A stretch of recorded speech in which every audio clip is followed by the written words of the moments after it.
Hello, and welcome to Digifabricators, the show where we learn how makers and artists use their computer driven tools for fun, art, and profit. I'm your host, Jeff Stein, aka A Weird Guy, and with me is my talented but humble co host, Al Schultz of New York Woodworks. How's it going, Al? It's going well. How are you tonight, sir? Oh, not too bad. Weather's getting better. Yeah, Life's not awful, yeah. and Not we're going to awful. take that as a win. There you go.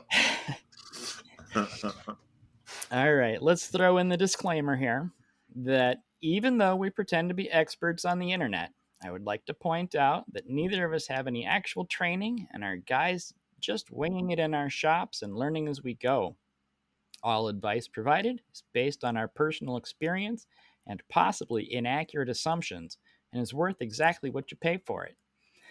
If listening to this show causes you to take out a loan to buy new and expensive digital tools, you may tell your spouse that it was our fault, but do so at your own risk. So, tonight, our guest had to cancel on us to go help out in Rwanda. He said they had open missionary positions, but I'm not sure he understood what they meant. So, this episode will be just us. But I think we got a couple fun things to talk about. We've both been doing some fun stuff. Um, Yeah. what have you been working on? I have been working on I built a couple of cooler boxes, like cedar plank cooler boxes. They were like a big DIY thing back in the early 2000s, mid 2000s. They got the lid and they're just made out of cedar fence planks, and then you put a Coleman cooler inside, and you Okay. know you take the hinges off and attach the top of the cooler to the top of the wooden box. So when you open it, it Okay. opens. So it You know. uses the wooden hinges, not the wooden box hinges, not the cooler hinges. Right. Yeah. You take the handles Okay. off. You pipe the drain out the side of the box and put a little faucet on there so you can drain it, and you can leave Okay. it standing on the deck. With the laser engraver, I'm able to personalize them, put a family crest or monogram or your favorite team or whatever. So that's been going on. I've been working on. I have a friend who's a luthier, so we are working on building. This is my first prototype of a Telecaster I'm holding up that nobody but you can see. It's made out of MDF, and we might. I'm my. It's been a dream to build instruments. Something that can be played, something that is like part of the arts, if you will. And I've always been a Telecaster fan.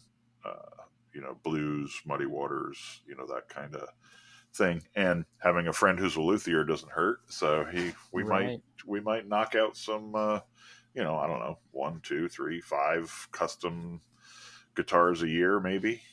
See what happens there. It's kind of That'd be cool. like a passion project, but still digital fabrication, type thing. Yeah. Well, I mean, cranking out guitar bodies with all the holes and spots for all the pickups and all Hmm. the strings to connect to and all that fancy shit. That's definitely best done by CNC. I Yeah, mean, yeah, yeah, there's people that have done that shit by hand, but God, why would you yeah. want to? Well, It sounds like a he fantastic CNC project. yeah, he does build them by hand, and he doesn't build them because it's just such tedious work. And it's not that they're not worth money, but like if it takes you 500 hours to do it by hand, you can't charge $5,000 for a $1,500 guitar, you know. Right. But unless you're like a famous person, like Then right, then you can when you start making signature series for big brand names, then you can then you can charge those numbers. right. Otherwise, in which case you're making one by hand, and then the company's gonna make clones of that one and Yeah, share and yeah, kick you back $5 for each one they sell. exactly.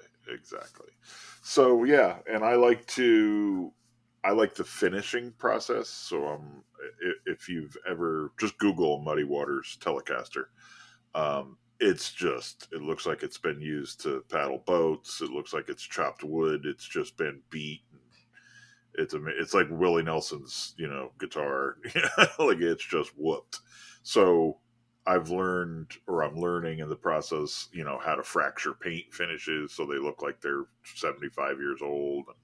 So it's going to Okay. be it's an interesting art project, that's completely functional, but it'll have new and dependable electrics.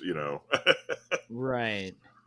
That's kind of what Grant was talking about last episode, was that weathering the stuff Hmm. was it looks complicated and it looks really amazing, but Yeah, apparently you can just, when you're weathering shit, you can just slap shit on there and freaking yeah, knock it around and beat the shit out of it, and it just looks better after you've done that. yeah. And it just looks like it's hard and complicated to me, because I don't It because I've never is. done Yeah, it. yeah. Last week I did a relief carving, a clock with a bunch of skulls on it, and it Yeah. it looks. I think it looks really badass. Kind of dark. It's very dark, but I did some burning on that. But I literally spray painted it. You distress the paint with sponges and sanding discs and stuff like that, and then I spray painted like a maroon and a red, like two or three shades of red. And before the paint dries, you just wipe it off, and the paint stays in like all the nooks and crannies of the skulls and the numbers, and it just Oh, okay. naturally created shadow. And you saw the pictures. If you go on my Instagram, you can see the pictures. I think it looks pretty good. That's literally spray paint and rags to finish that. Wow. Yeah, yep. Yeah, I was gonna ask about the reliefs. How much fun are you doing with the reliefs? Is that a lot of fun for you? It is a lot of fun. I love. They're long. They're long carves.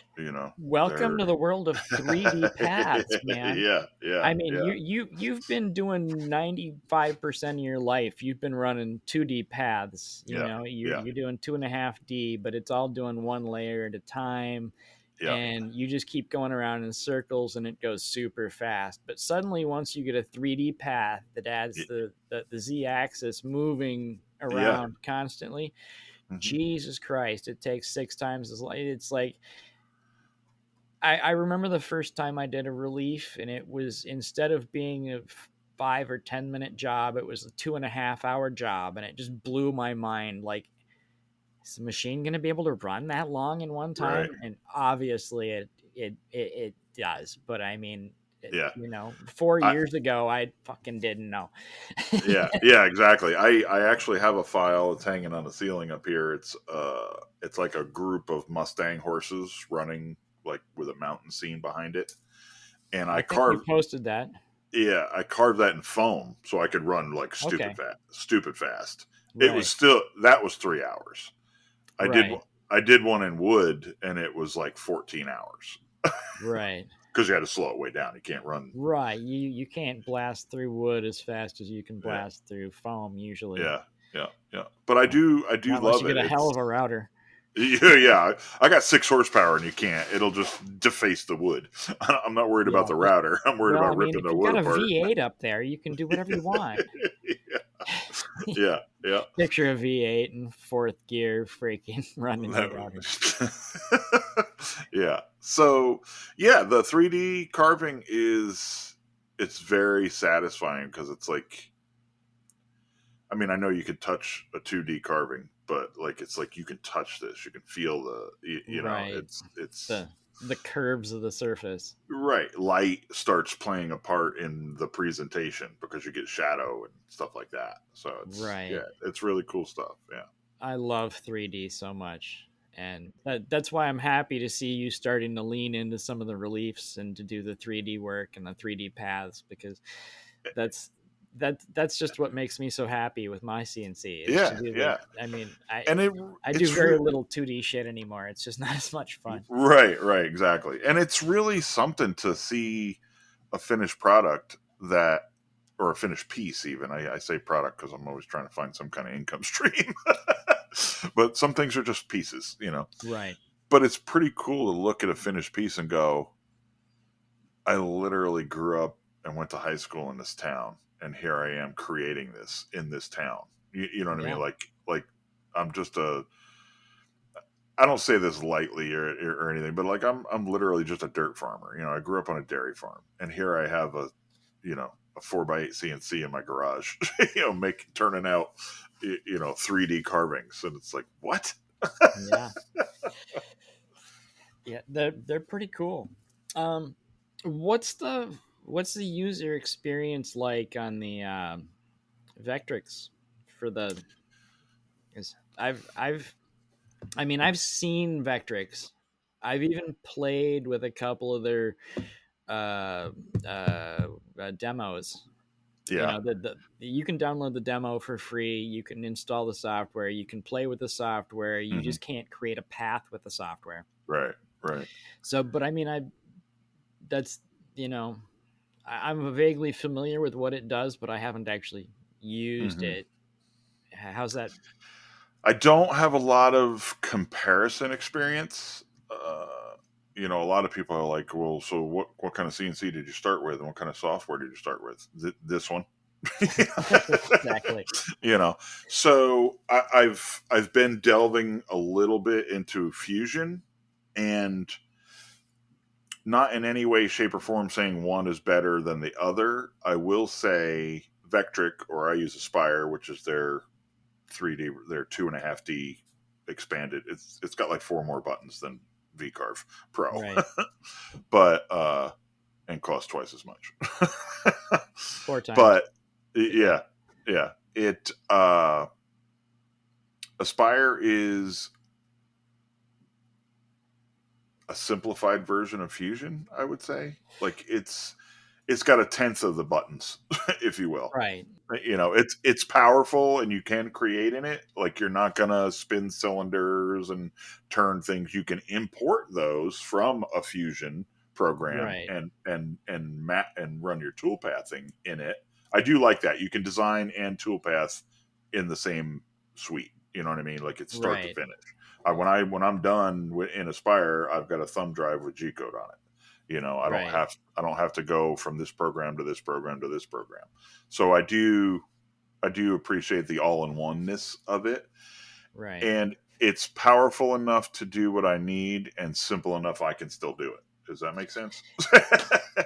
My view on it is that it's kind of the iPhone version where Yeah. it's very well. I mean, it's made specifically for woodworking, Hmm. whereas Fusion is made to do Multiple anything, industries. Yeah. Yeah. anything. I mean, because I mean, it's it's got the 2D graphics, it's got the 3D Hmm. CAD, Hmm. and then it's got the ability to export stuff to a laser. You've got stuff to export stuff to the CNC. You've got stuff to export straight to.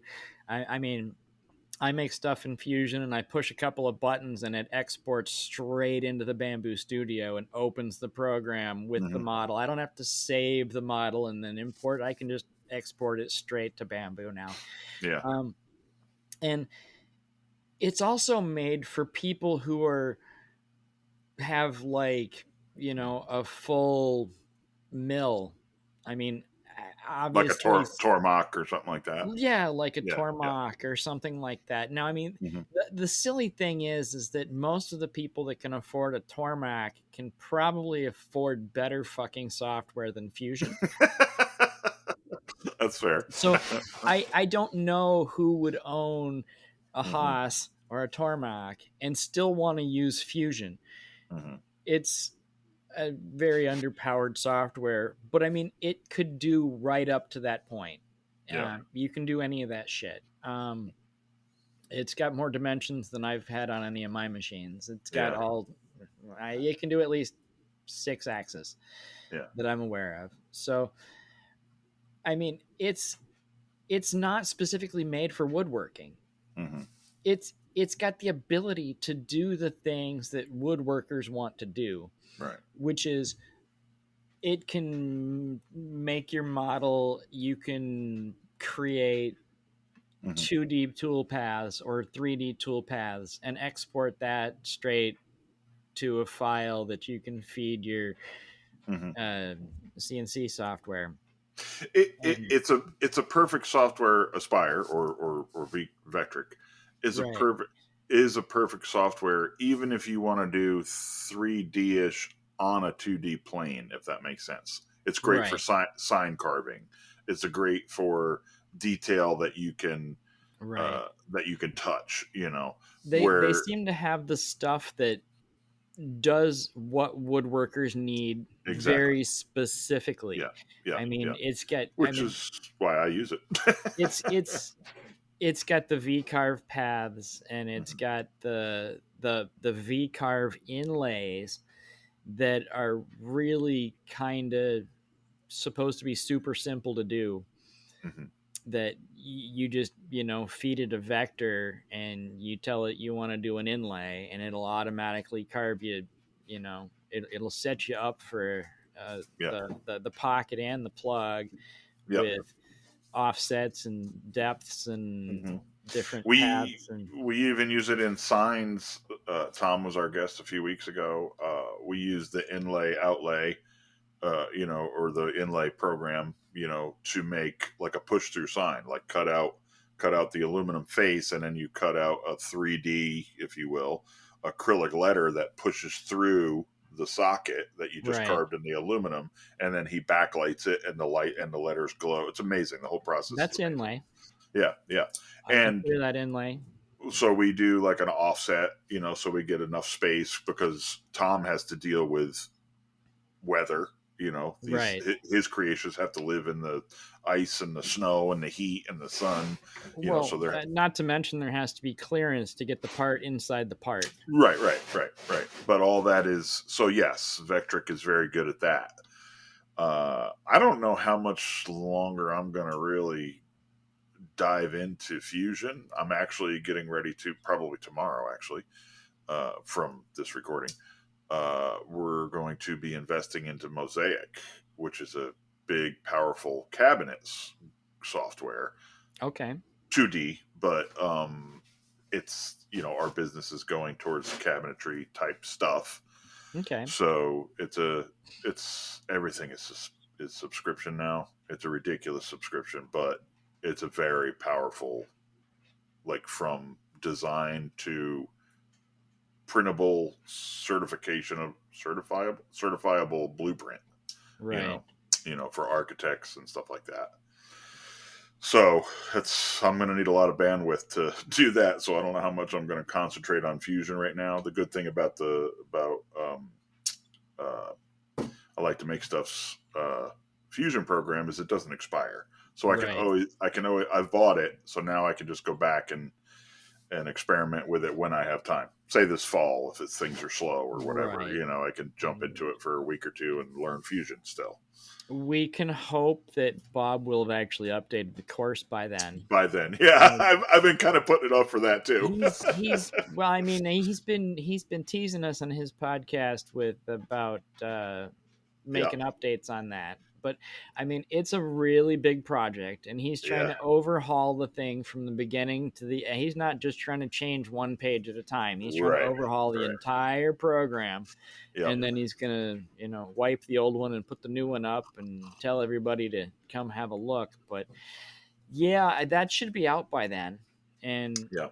Well, good, he's not good. gotten a he's not a worse teacher than he was 4 or 5 years ago when he made that the first time. Hmm. Hmm. So I expect it to be an improve. I'm I've been using Fusion for 4 years since I took his class the first time, Yep, and I plan on going back through the course just to see what I've missed, because yeah. there's so many buttons, there's so many right clicks, there's so many menus, there's so many Hmm. things, there's so many tips, there's so many tricks. I'm sure Bob is going to tell me something I've never fucking heard before. Right. And back to your original question, I think you could take. I'm not going to say you couldn't do a project like your Groot in Aspire only, Right. but because I know somebody out here is going, no, you can do it, and I'm not saying you can't. I'm saying I wouldn't ever. Right. But you could, so that's where a suite like Fusion do your 3D design in a program that's designed to handle 3D constantly, and Right. then import it, and Aspire or VCarve, whatever you want to call it, is Vectric is way totally capable of handling any kind of tool pathing scenario that Fusion could throw at Pretty much, yeah.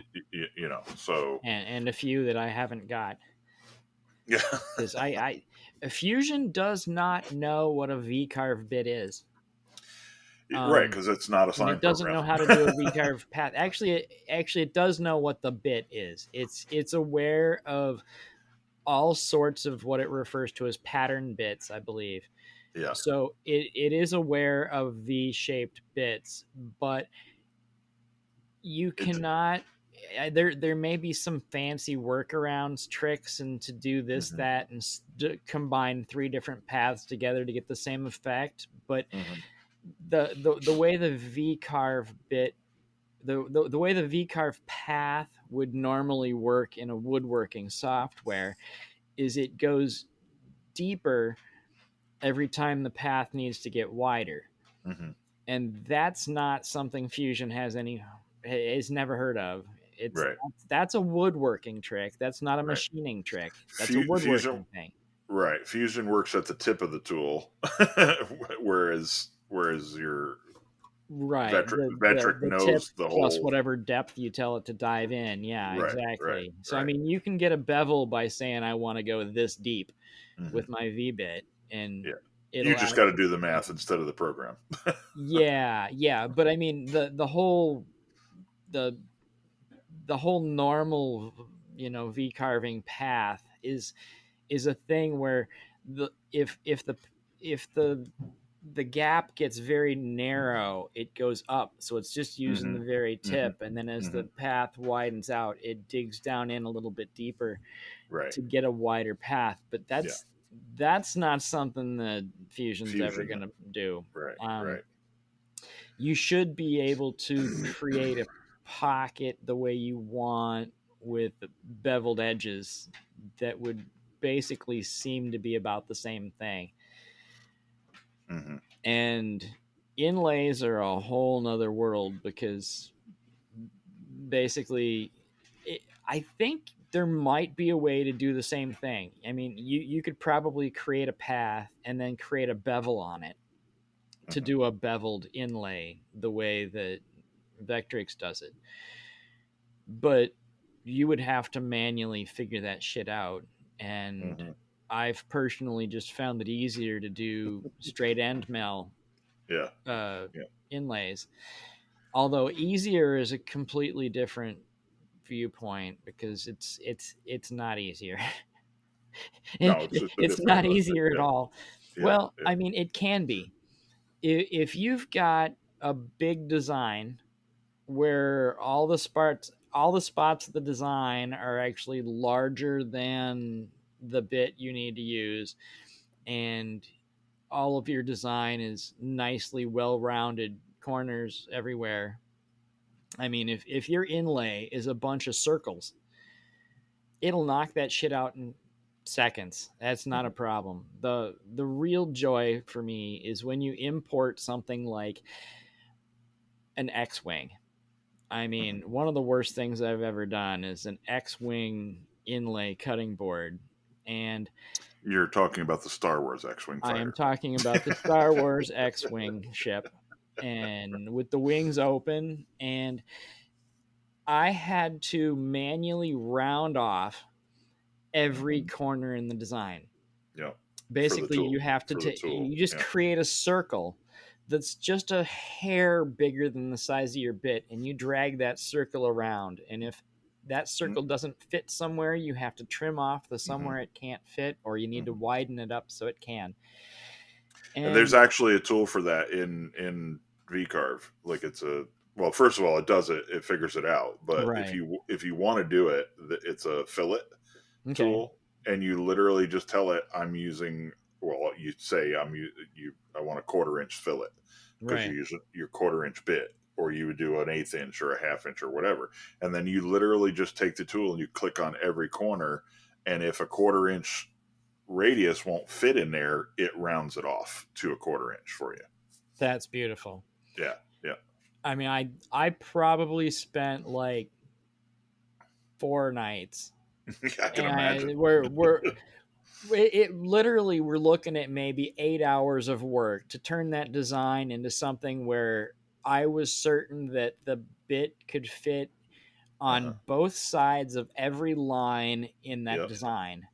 It probably took me 8 hours to get that. And now keep in mind that you can't even tell that my corners have freaking round edges, Right. because I'm finishing my corners with a 1/32 inch end mill.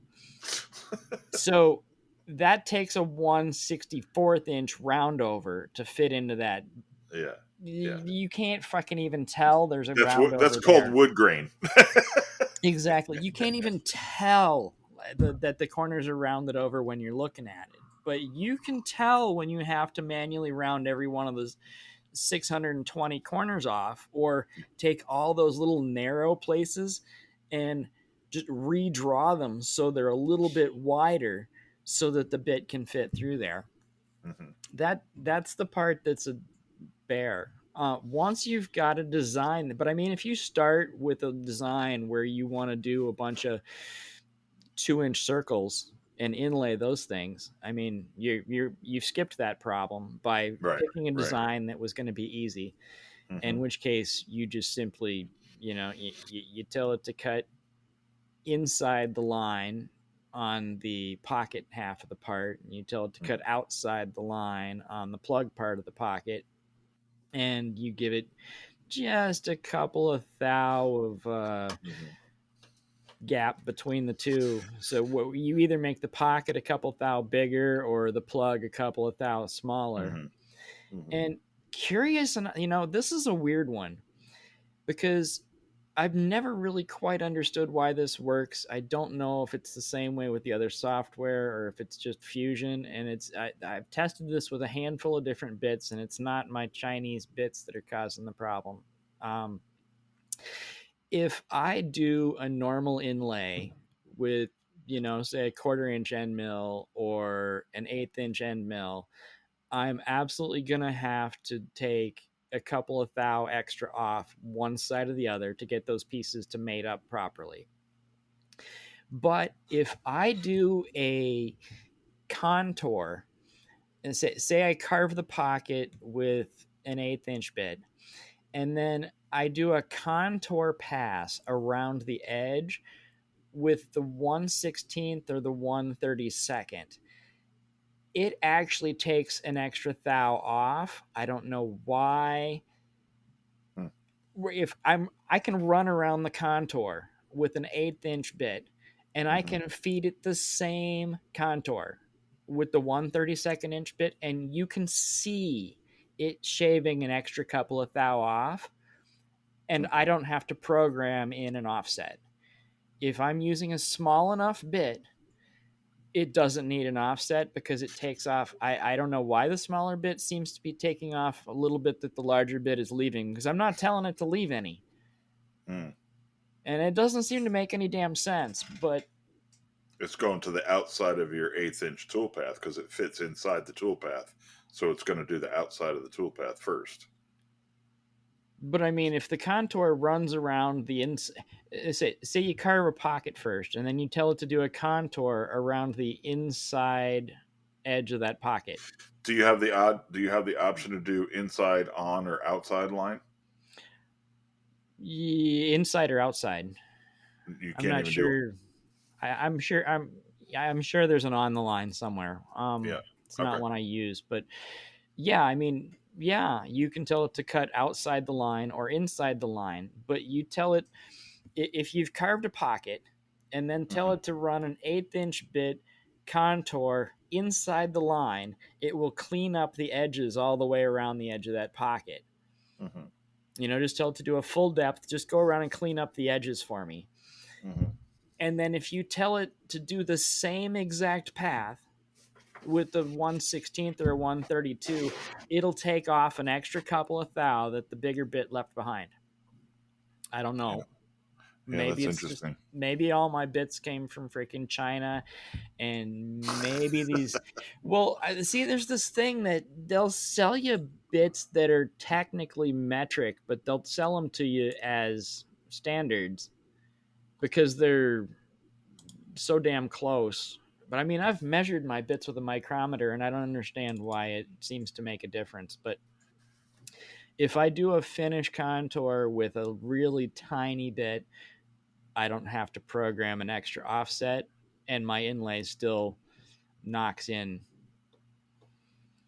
Yeah, that's interesting. I'm trying. I'm looking at a carve I just did, Okay. trying to figure out what that would be called in this. It just I just have a corner sharpen. No, no, close, cut, Yeah. V carve. There's my V carve. I don't know. All right, offset climb, ramp plunge.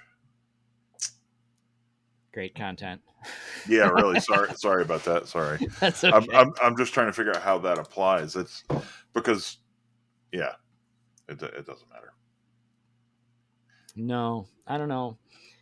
And you know the other thing See, for Vetric does all that, so I don't have right. to worry about the inlay No, offset. I right. have It to have it my creates the tool. offset. It leaves a Yeah, freaking pocket at the bottom of the thing it, for glue. yeah, it's tapered. You know, so Yeah, it's you're tapered, leaves so a if you're little cutting, room for yeah, glue in the bottom. if you cut a 1/4 inch deep on an inlay, you're only going to get you know It's gonna 7/30 stop a seconds. 16th Yeah, short. yeah, 3/16 in. You know, Yeah. but And they automatically nest in nicely because they're beveled, hmm and it goes in and it goes to the right depth and it stops where it should stop. And as long as you then use the right bit. right, as long as you do it correctly and follow the right. But I mean that's the thing with Vectrix is it just does all that shit for you. Yeah, like Now I said, yeah, it the just thing I don't simplifies it. like about there's one thing I really don't like about the V carve inlay. It's only accurate at the proper fucking height. Now, if okay, if you put the inlay in and then Mhm. surface it down a little bit, Oh yeah, your yeah, yeah, geometry fucking changes yeah, because yeah. as you You go down, it the narrows or the the, widens. the Yeah, pockets widen yeah, or narrow. narrow. Yeah, Yeah, narrow. Sorry. Yeah, the yeah. pockets narrow the further you go down. So I mean, if you need to smooth it off and run it through the planer a couple times, or just hmm run a surfacing bit across it, if you Yeah, do more than a couple of thou, you're starting to adjust your actual, the yeah. the outlines of the design Your letters actually are going to get change the skinny. deeper you go versus a straight end mill pocket inlay. I mean, I usually do my inlays are I create a hole that's 0.1 inch deep, and then I create the plugs that are 0.15, Yeah, and I pound them till they hit bottom, and then I surface the rest of it off. yeah. Whether it's bandsaw or more often than Clearance. not, Yeah, I just throw a surfacing bit in and I just carve the shit off. It's easier. yeah. But that's the one thing I like is I can surface down, you know, a 16th of an inch without even thinking about this ever hmm being a problem. hmm So I mean that's something I do like. There's one catch that's a good tip for anybody that's trying to do straight end mill inlays is even if you've got a couple of thou of offset, getting a perfectly flat edged, non beveled plug to fall into the hole perfectly all the way across the board is an absolute. You've got to be right on when you start knocking it in. Otherwise, You're going to break things. you're going to Yeah, fuck things up. It's like piston. It's piston fit, literally. There is a workaround for this, and I don't freaking play games like that anymore. I did in the early days, and then I had problems, and I figured out a workaround where I tell it to where with the plug side. I mean, I carve the pockets normally, and then I carve the plug side, and after I have it do a contour path around the edge to clean up the edges of the plug parts, then I tell it to do another contour pass around all the edges. And I tell it that I'm going to use a 1/8 inch end mill. Except what I actually do is I feed it a V bit. Mm-hmm. And I tell it to go down a certain You amount of distance and then you do a chamfer it. contour Yeah. around, and it Yeah. basically bevels the very Mm-hmm. top edge of all the plug Mm-hmm. areas, so that when you go around, when you flip it over and you try to push it into the pocket, it kind of go, it settles in nicely. Yeah. Yeah. Actually, there is actually a bevel path Mm-hmm. in Fusion. There is actually a bevel path I found, but you have to set your mills up. You have to set the bits up right. There's a couple of ways you can define Mm-hmm. a V bit, and I don't remember one of the ways. It won't let you, if you like set it up as a pattern bit or something, it won't let you do the bevel path with it. Mm-hmm. But if you set it up as shit, I wish I remember what it was. But just in case anybody wants to know, you have to Yeah. define the V bit as maybe a bevel or Mm-hmm. bevel tool or some shit like that, and then it'll work in the bevel path, and you can just tell it how much you want to take off the corners, and Mm-hmm. then that thing will drop right into the fucking hole. Yeah. I do the same thing in Aspire, not for inlays, but you could do the same thing for inlays. I do it on, like, excuse me, if I'm cutting pieces out and I want a chamfer, I do a cutout, actually, or I'll do it in reverse. I'll do on the line, I'll take a 60-degree V bit and I'll say do 1/8 inch depth on the line, and it does this little V bit, V carve all the way around everything I'm doing, and then I'll put a 1/4 inch end mill or a 3/8 end mill, whatever I'm cutting out with, and you cut on the outside of the line, and then when it cuts, it leaves half of your bevel that you Right. just cut. It leaves half of it there, so now you have a chamfered edge all the way around your piece. Nice. Yeah, which is basically, you could do the same thing in a piston fit or an end mill cut plug. You would go back and just cut a 16th inch down on the line all the way around every piece, and now you got this little Right. arrowhead that you're sticking Yeah. into your Well, socket. instead of cutting right on the line, I would rather. I mean, what I've got it doing is I've had it getting it cut just inside the line, and then going down a little bit so that you Hmm. basically, I pick the height to get how much of the bevel I want to cut off. Right. But I mean, if you and you can set your offset on that simply by telling it what bit you pretending it is. Yeah. You tell it it's an 1/8 inch bit, it's going to offset the tip by a 16th of an inch, Hmm. so that you're not like right on the edge with the tip. Right. You're hitting it with the edge, not with the tip. You Right. know. Right. Right. Yep. Yeah. No. And I've even got it's a 30 seconds taper. Uh, Okay. it's a it's a it's an insert tool. It's got one blade, but Okay. it's a very slight taper, and that's really nice for plug fitting and things like that, because it leaves such a, it's not straight, which is nice, and it's not so beveled that you can Right. narrow out when I mean, you're still going to narrow as you cut down, but Right. But it's a very slight bevel. it's very slight. It's almost like using a tapered ball nose that comes to a tip instead of a Right. ball. It's Right. just such a slight angle. Sounds like a perfect thing to sharpen a pencil with. Yeah, actually, yeah. No, 100%. And actually, this angle, I know you can't see it, but these angles right here, these are not straight up and down, Okay. but they're just cut with a tapered ball nose. So I just have the taper angle. Right. That I gets didn't you have to figure it out. right, 5 degree 5 degree taper It's on a yeah, ball nose gets on you a 2 inch. two and a Yeah, half inch degree yeah, taper on the part. right. So yeah, so basically, what you're talking about is hacking a system. That's a good way of getting things Well, done. Like you don't have to just because you don't have the tool path doesn't mean you can't do it. right.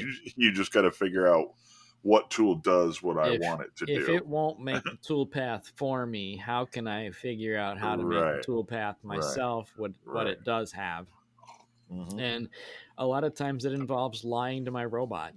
That's And right. man, do I lie to my robot all the fucking Yeah, time. we can still do that as of right now, but I think in another year or so, robots are going to be like, "Hey, don't lie to me." Yeah, well, once they put a fucking camera on it, they can see I'm not doing what I said I was gonna do. Yeah, that's not it. Yeah, I hear you. But anyway, Let's see. What else have we been? Oh, well, the other thing I was doing was I did those. I did a couple of resin boards. I finally got some Total Boat yeah. high performance resin. I did a couple projects with that, and that was a lot of fun. The the one thing that was really fun that here's one I learned from um, Derek. Derek from Alden. I saw him do this a few years ago. Was that you don't have to carve one pocket path on a CNC and then take it over to your workbench and pour your resin into it. Um, what he did, and this is the first time I'd ever seen it done, was he put the project on the CNC and he carved a pocket and he left it where it was, didn't touch his zero, didn't move his part, and he poured some resin into it. And then he came back in 24 hours and then he cut another pocket into it and Hmm. then poured a different color into that area. So, in effect, he was able to put a resin pocket inside of a bigger resin pocket Hmm. to add details. And that was something that stuck with me and it's been on my to-do list ever since. When I finally got myself some Total Boat this winter, I decided that I was going to do that, and I got that Nintendo cartridge, and I did another board that was kind of silly about hitting a horse with a truck. But to be fair, that was an homage to a And that was for parody someone. song. Yeah. Right. Yeah. Somebody made a parody song about hitting a horse with a truck, and this was an homage to that Yeah. parody. Yes. And it probably doesn't mean anything to anybody but him, but Yeah. I hope he enjoys it. But Yeah. Yeah. It was a cool project, I must say. they're both cool projects, and the takeaway that I really think that people should notice is the fact that you can carve. I mean, I think I did like 7 different fucking colors on the Nintendo cartridge label, Hmm. and just the label was like 7 colors. I think I did 7 different resin pours on there, and basically I just took a piece of MDF and fixed it to my CNC, Hmm. picked a random spot on there that looked like zero, carved a pocket that was a little bit bigger than the label I wanted, covered the bottom of it in packing tape, poured some resin into it, come back a Hmm. day later, carved some stuff into it, filled those holes with resin, came back the next day. And I mean, you don't have to surface the shit off every day, Hmm. but I mean, it looks cool.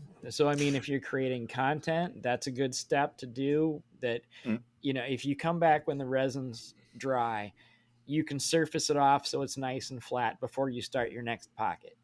Do you have to re-zero every time you restart, or like my machine when I start it, it zeroes to the last place it was used. Right. Is it? Does My your machine machine same? remembers where the zero was. Okay. Um, Yeah. Yeah. Yep. that means I'm constantly resetting the zero for the Z as I Hmm. switch back and forth from larger to smaller bits. But I'm I'm good with reading a piece of paper underneath there to set a zero height. And for the most part, it didn't fucking matter really. Uh-huh. Um, is I mean I'm carving pockets 0.1 inch deep, Hmm. and when I come back to surface it off, I can be down a thou or two and surface it super smooth and clean. I could do that 7 times and I'm nowhere near the bottom of that fucking pocket, you know? Hmm. Hmm. I Hmm. still get plenty of, Color and yeah. inlay to work with. And because the pockets are all straight vertical, they don't adjust Hmm. like a beveled inlay would. Hmm. So the you just come back 24 hours later, turn on the machine, tell it to home back to zero, and you're right back to where you were before. And then you can tell it to surface that off if you want to. The only reason I surfaced it every day was because it looked cool. Hmm. Because it's like You I was doing a got to see reel. it as a. I was doing a reel every day where it's like I'd come in, I'd surface off whatever I did yesterday, I'd carve a new pocket, and I'd pour shit into it. And then I'd come Mhm. back the next day and I'd start by surfacing that off clean so you can see the clean lines where everything is in the design. Mhm. But technically, you could just pour resin, let it overflow a little bit, and don't worry about it. You could just jump in and carve the next pocket the next day. You would have to set your starting heights a little bit high because the resin you poured in is going to be higher than the original stock Mhm. material at that point. Mhm. But you could do it. I Yeah. mean, if you didn't want to. But the concept of doing multiple carves on the same project in different days, especially with I mean, I've done that with normal inlays in the past where I carved a big pocket. Actually, I did that with that X-wing because I carved out the X-wing and I inlaid a pocket for the entire X-wing and I surfaced that off. And then I cut some smaller pockets for like the little colored weird rectangle patches up the fuselage. Mhm. And then so basically I was cutting pockets into the first stage of inlay and then Mhm. putting a different pocket in there so it was an inlay inside of an inlay. And that's basically what I was doing with the resin was, you pour the resin in there and then you carve some of it back out so you can pour a different color into certain areas. And Okay. Let me interrupt here. sure. I'm looking at you, and I'm struggling to follow this. Like, not necessarily the process, but you were talking to something off. You were saying something off camera about generating the ability. Like, I'm listening to this and I do this, not this particular project, but I do this and I'm like, I don't know if I can do this. I don't know if I can figure out how to do this. And you had something interesting you've been thinking about and kicking around um, about how to generate skill. Right. Yeah. Well, and there's there's a lot of people that can really get a grasp of visualizing the project that they want to make before they start making it. And then there's a lot of people that struggle with that. Hmm. Um, there's apparently some people that can't see things in their head at all. Hmm. And that baffles me. I don't understand. I mean, there's people who apparently can think without forming words and sentences in their head, and they can think about doing something without being able to see in their mind what it is they want to do. But I don't know how they get out of bed in the morning. I don't understand that in the slightest. But thankfully, I'm not one of those people. Uh-huh. I do happen to have rather good visualization skills, and I'm proud of those. And I think they really do help with the ability to design a project is if you can okay, you can design a project on paper, Hmm. but you're going to sketch it out on paper and that's going to be as good as your paper ability to sketching sketch. abilities are, Right. or you can just make it rough and hope they give you the vague idea of what you're doing with that. But I mean, if you don't like what you're doing, you have to like erase stuff and move lines around, and then you have to deal with the fact that your skill with a pencil may or may not be. I mean, you might be a CNC person. That doesn't mean you're a sketch artist. Exactly. Yeah. Or you might be a woodworker. That doesn't mean that you can, Hmm. draw like Right. Yeah. Yeah. talented artist. But so I mean, you can sketch things out, but if you want to change it or you don't like the way you're drawing it, you got to erase it and go back. And I mean, you're spending hours trying to design this, and Hmm. so you could go the next available method, which is trying to open some CAD software. I mean, you could maybe open Illustrator and try to draw something, or you could pop open SketchUp or Fusion and try to model the project that you're thinking you want to make. But I mean, then you've got to spend like hours trying to get the model to do what you freaking want it to do. You want it to do this edge, but you just can't figure out how to make the software put the edge on there. And then Hmm. if you Hmm. haven't got all your parametric shit right, if you want to change something, it's it's like when you move a picture in Microsoft Word, you move one thing and everything just all over the place, and your Hmm. model's completely screwed, and you're like, son of a. So I mean, that's not ideal either. And Hmm.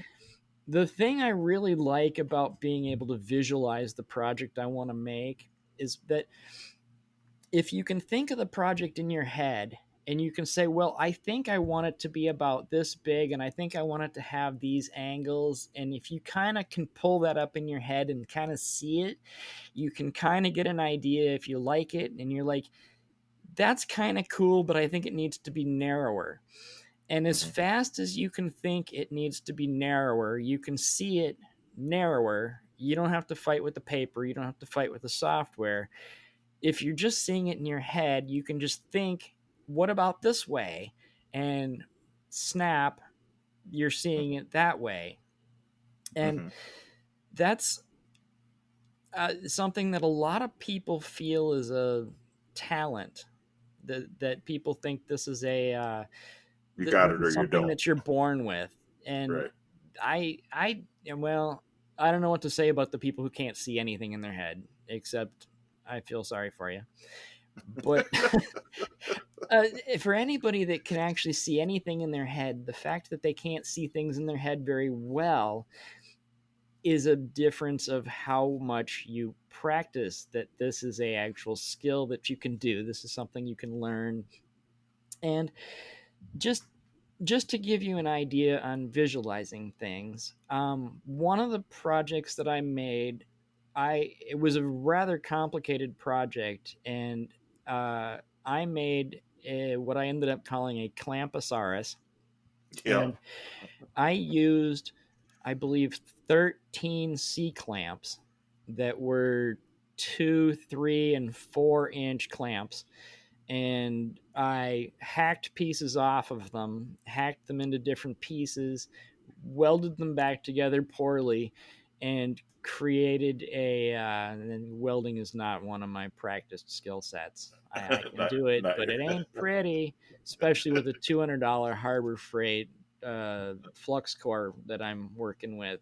Plus, lack of skill and practice says it was not great. But all the same, I sat in bed one night for an hour or two, not being able to go to sleep. And I thought about, okay, well, I want to make a cool project that's, kind of a dragon dinosaur-ish kind of thing. And I wanted to use C clamps because I was supposed to use clamps. It was a clamp challenge.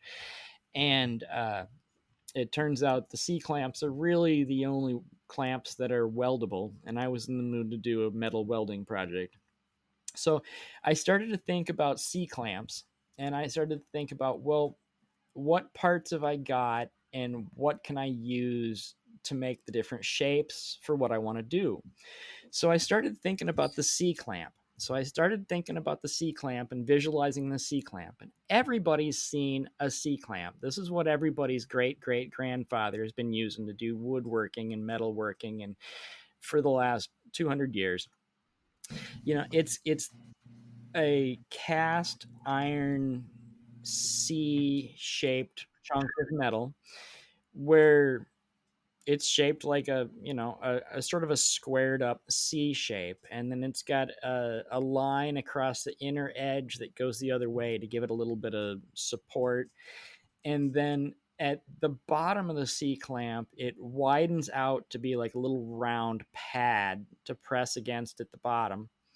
And up at the top of the C, it widens out into a threaded hole. And through the threaded hole, you've got a steel threaded rod that goes through that hole. And then at the bottom of the threaded rod is that little cone shaped circle that will put an indent circle of shame in any piece of wood or metal you have the freaking lack of sense to push it into. Uh-huh. And at the top of the threaded rod is a crossbar that slides back and forth through the hole at the That top helps you that put lets pressure you on that twirl pin. the thing around in circles. Now, hopefully, I was descriptive enough that most of you could see that in your fucking head while I talked about it. Because, I mean, everybody knows what that C clamp looks like. And when you talk about it in a very descriptive way, most people should actually be able to see that and picture the different pieces of that in their head as I was describing it. Now, in my head, I pictured that. And then I said, okay, well, what have I got for pieces? Well, I can cut the little pad off at the bottom, and I've got little round pads. I've got the C shapes, which I can cut off in different angles to make different angled pieces. I've got the threaded rods, I've got the threaded holes, I've got the crossbars, I've got all the little cone shapes. And I started taking these things apart and putting them together in my head and said, okay, so if I take a couple of 4-inch C's and I cut off about a third of it, then I can take two of those and put them together, and it would be about the right shape for a jawline. And if I do that twice, I can have an upper jaw and a bottom jaw. And then if I cut another piece, I can put it across the top and it'll make like a nose ridge. And then I think, well, if I take pieces of the threaded rod, I can cut those off and sharpen them and make them into teeth. And I sat there for a while, and I took it apart and I put them together. And in my head, I designed a Clamposaurus. And then the next night, I went downstairs and I made the cuts and I made the welds. And a few days later, he looked on my workbench about 95% exactly the way I'd pictured him the week before. Mm-hmm. Now, Right. that's not beginner level visualization, but I've been practicing this shit for years. So, the key is that you can learn to do this better. It is a skill you can practice. And it's really not hard to do. You can literally do it, well, I'd like to say anywhere and anytime, but that's not true. You cannot do this while operating a motor vehicle because it includes closing your eyes. This practice includes opening and closing your eyes repeatedly, so you can literally do this any place, anywhere that you've got 30 seconds to spare, provided you're not driving. Unless you have a Tesla. Well, to be fair, But anyway, I don't but fucking trust those things I enough well, to I close wouldn't. my I damn didn't say. eyes either. I've seen enough Yeah, of those things drive into shit yeah, that yeah, they yeah, thought. I've seen Mark Rober. He drove yeah, one through a wall. It didn't stop. yeah, I yeah. don't remember the circumstances, but all the same. Anyway, I Anyway, shouldn't have said that's that. okay. Yeah, don't operate a vehicle, no matter what its capabilities are, and close your eyes. Right. So any place and any time other than that, any place that it's safe to close your eyes for a few minutes a few seconds at a time at least. Say say you're in the dining room or the kitchen and you're at the kitchen table and in front of you is a basket of fruit or a bowl of fruit. And so you could sit there. I mean, you could do this in a doctor's office waiting room and just look at the shit on the end table. Anywhere is fine. But just say you're at the kitchen table with a bowl of fruit. Now, you've got a bowl of fruit in front of you. So you can just sit down, you can look at the bowl of fruit and say, okay, there's the bowl of fruit. It looks like a bowl of fruit. And then you close your eyes and try to picture the fact that there's a bowl there and that there's fruit in it. But I mean, let's just start with the basics of what's the bowl look like? Well, it's a white bowl and it's got a blue floral design on it. Okay, well, close your eyes. Can you picture a white bowl with the blue floral design on it? Okay, that's not too complicated. So you open your eyes and say, what detail did I miss? Oh, well, it's got some little lacy things around the top edge of the bowl. Okay, well, I missed. Let's close my eyes. Let's add that detail to the picture in my head. Mm-hmm. So now I'm looking at a white bowl with blue floral design and a little lacy edge around the top. Okay, now open my eyes and say, okay, I got that. Now, what fruit have I got? Okay, well, I've got two oranges in the front, there's an apple back on the left, and there's a banana sticking out on the right. Okay, now close your eyes and try to picture that. Bring your bowl back up and say, okay, now let's add the two oranges, and there's an apple here, and there's a banana back here.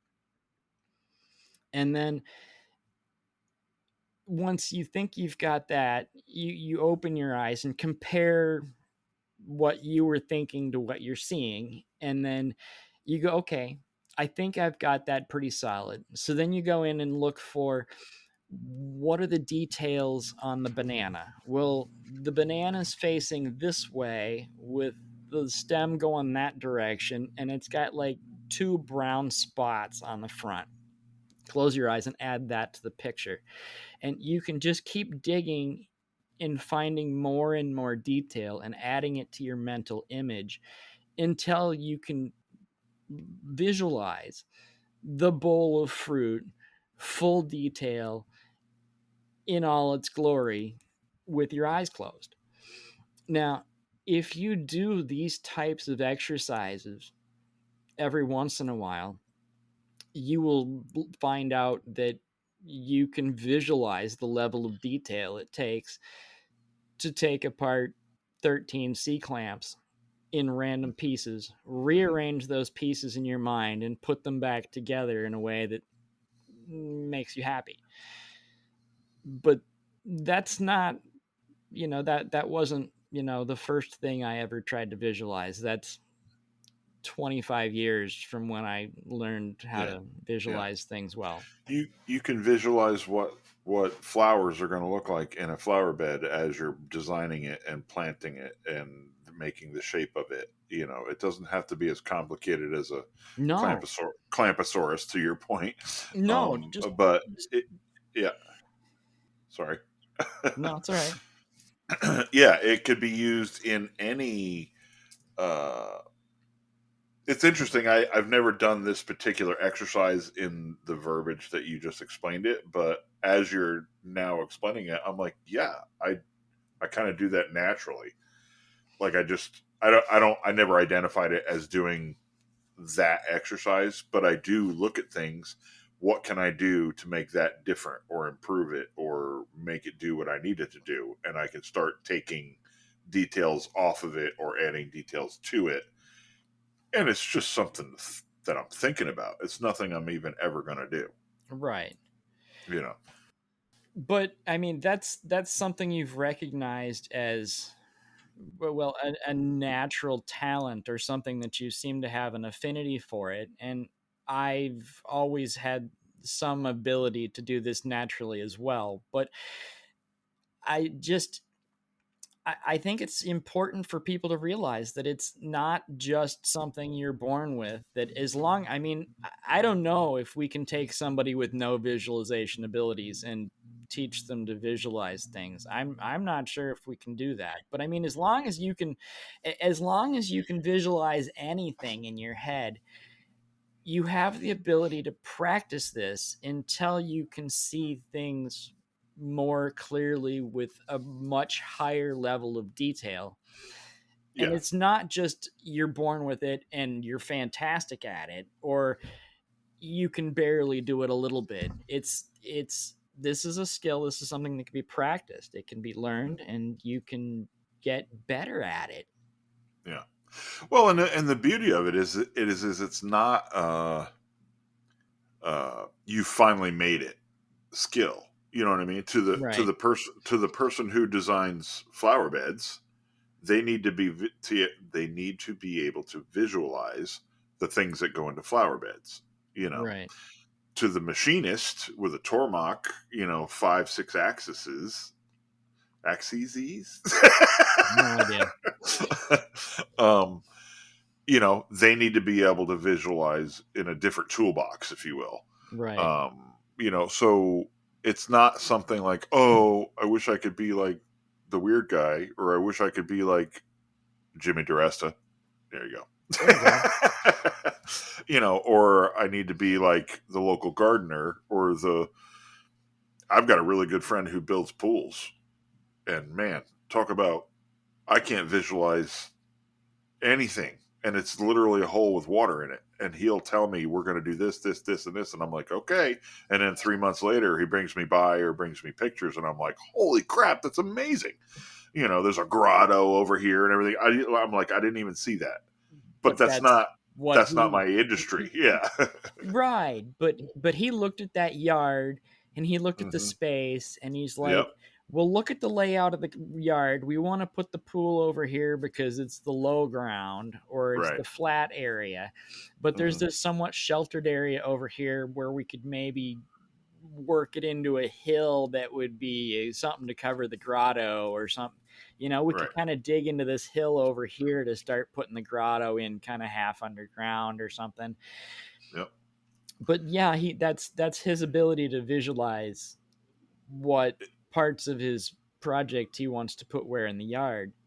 Right. And he's Right. good at that because he could see what would go well in each area. He Yeah. started by visualizing he looked at the yard, he memorized the detail, and he visualized what changes could I make to that and Hmm. what would it look like if I did.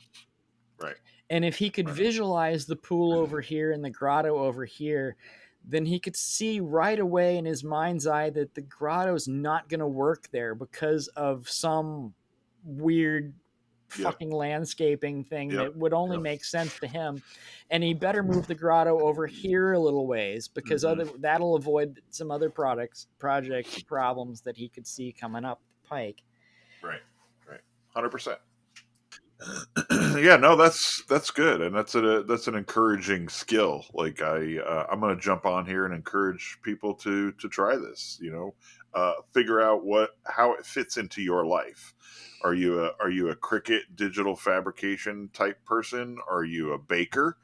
Bakers know, or cake decorators. We've got a CIA graduate dessert chef in our family, and she she can see things before she starts making yellow cake. You know, she's already got it decorated and airbrushed and chocolate Right. and you know all that. And I'm like, you know, and then she shows it to you. I made this, and I'm like, yeah, I'm not eating that. Well, That's a piece of art. You know. and and all of the people that seem to be applauded as the best artists.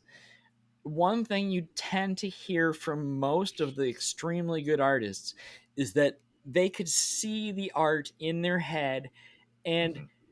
when they're painting, they are just putting the lines on the paper that they can already see in their head, Yep. or Yep. they're carving the sculpture that they could see in that block of wood before they got started. And it turns out that most of the people we think are the best artists all tend to say that I saw what I needed to do and I saw which parts of the wood needed to be removed to Hmm. make the thing that I could see inside that block of wood. Hmm. Or I could see the painting and I just needed to put what was in my head on the paper or the canvas, you know? So Hmm. it maybe working and improving on these skills would make people inherently better artists. Or, I mean, it's Hmm. something to practice in addition to your brush strokes. Yeah, yeah. Imagine the vision and the exercise Bobby Dukes goes through. Jesus. You know, like just on it without even thinking about it. He You just, know, yeah, he could take a pebble and turn it into a dinosaur. he You sees, know? now see, he sees that shit in his head before Yeah, he looks at the pebble and he yep, sees, yep, there's something in that pebble I could bring out by taking out the stuff that's not yeah. the thing. I just watched an 18-minute video of Bobby Duke making a coat rack, like a hall coat rack, out of a Okay. piece of a walnut board. And at the end of the video, I was like, "No shit." Yeah. You know, and he made a board that you hang coats on with. You know, I mean, obviously he put a Bobby Duke's art project into it, Right.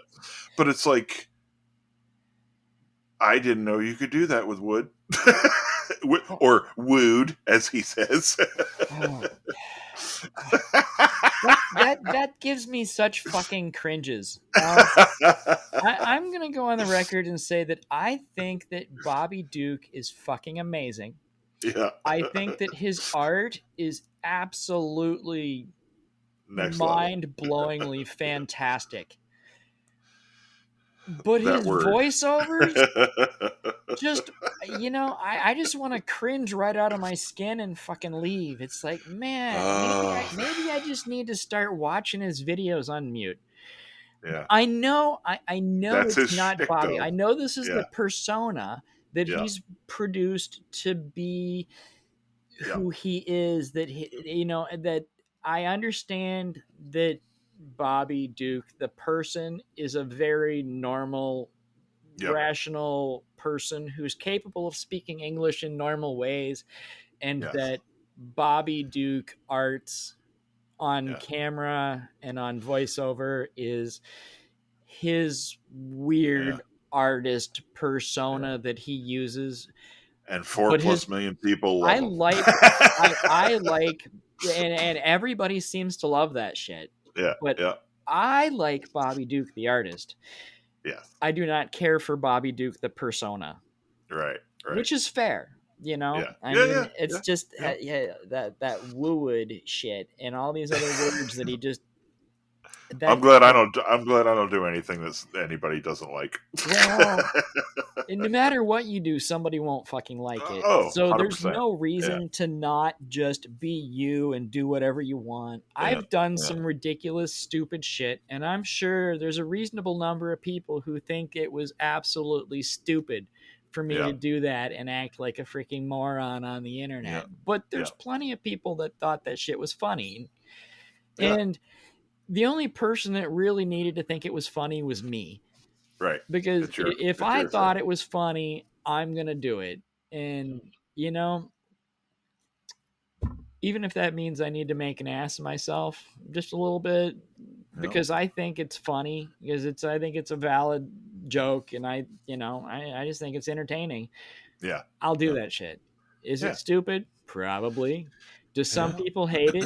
Probably. Probably. Do I Yeah. give a shit? Nope. No, because you Nope. can't make everybody happy every time. So you just have to do what you think is cool and what you think is funny or entertaining or of valid, useful content. Yeah. Since I mean, Value to you. whether Yeah. it's a useful tip, a useful trick, a useful technique, or you think it's funny or you think it's entertaining or you just think it's great art, whatever you want to do is whatever you want to do. But you just need to make whatever content you think.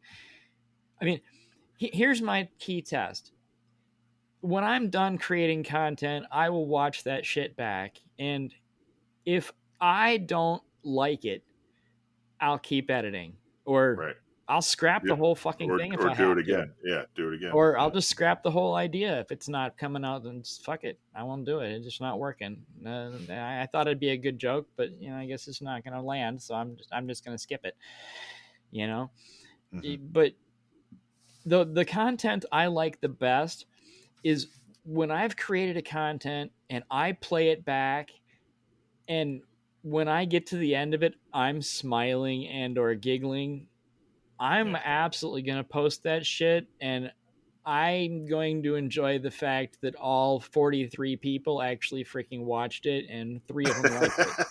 And I don't care because I thought that shit was That's fucking right. gold, and I don't give a That's fuck right. what the algorithm does, and Yeah. I don't Yeah. care if I made it. Sometimes you make things that have got super viral. I mean, Tendencies. Yeah. you try to do things to increase your chances of viral. Yeah. And sometimes you just do what you fucking want, and you don't give a Yeah. fuck if anybody likes it. You make it for you, and the people who really like you and the things you do will love it. Yeah. They're here for You the know, ride anyway. they're Yeah. they're they're here for. I mean, your people are here for you because they like you and your personality and your style and your art. And well, then you just got to cope with the problem that the algorithm doesn't actually show you things made by the people you followed because you wanted to Mm, see their shit. right. You got to cope with that, but that's just Yeah. life. Yeah. You Um, got anything else on your list?